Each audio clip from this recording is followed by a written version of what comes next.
exclusive look at the booming business of human trafficking in Malaysia. Welcome to VOA Asia Weekly. I'm Jessica Stone in Washington. We'll get to that story in just a moment, but first, making headlines. About 87,000 people are evacuating after Mount Kanlaon erupted Tuesday in the central Philippines. The explosion shot ash more than 200 kilometers away.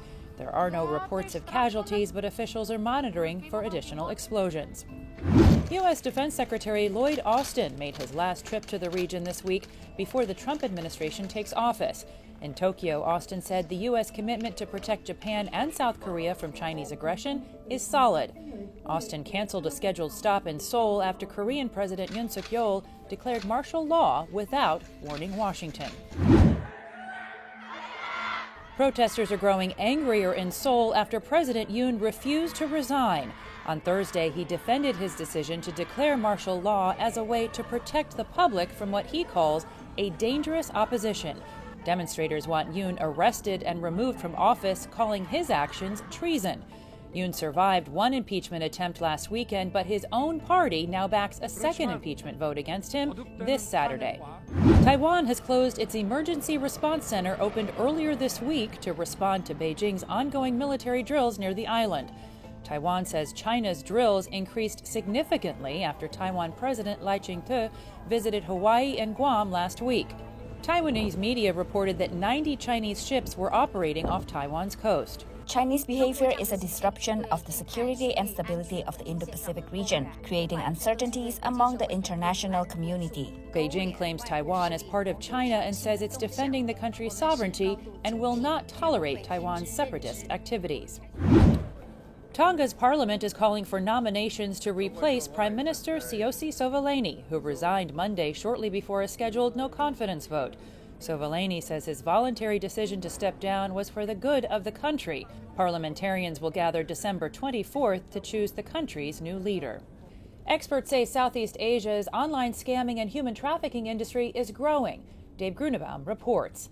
And a warning to our viewers, you may find this content graphic and disturbing.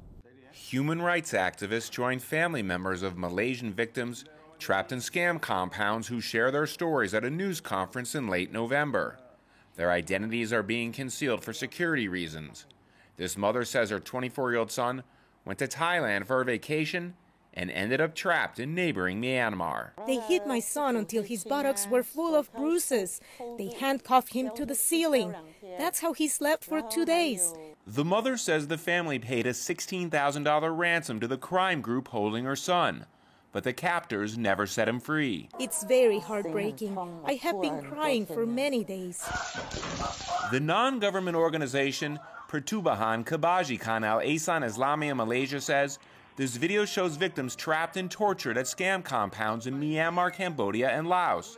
It has not been independently verified. Jake Sims, a visiting expert at the U.S. Institute of Peace in Washington, says the criminal networks operate these scam compounds in countries with significant corruption and gaps in rule of law. Over the last several years, hundreds of thousands of people have been brought to the region, many of them via various forms of coercion, deception, human trafficking, to be involved in a very lucrative global industry of organized cybercrime that is defrauding people from all over the world to the tune of tens of billions of dollars per year. Experts say most of the victims in these scam centers come from across Asia. They're often lured by false promises of a legitimate job opportunity, only to be tricked, trafficked, and trapped. They are forced to work 15 hours a day, 7 days a week in alleged scam compounds like these. They are ordered to befriend people on social media as well as dating apps and coax them to invest their money into cryptocurrency scams. And experts say these types of cybercrimes and the human trafficking connected to it show no signs of slowing down. Dave Grunebaum, VOA News, Kuala Lumpur. Visit voanews.com for the most up-to-date stories. I'm Jessica Stone. Finally, the holiday spirit is in the air. Across Asia, countries are embracing the Christmas season. In Manila, people are lighting up the streets with Christmas displays. In Taipei, locals are dressing their dogs in strollers. And in Shanghai, crowds are enjoying delicious food from stalls and soaking up the holiday cheer. Thanks for watching VOA Asia Weekly.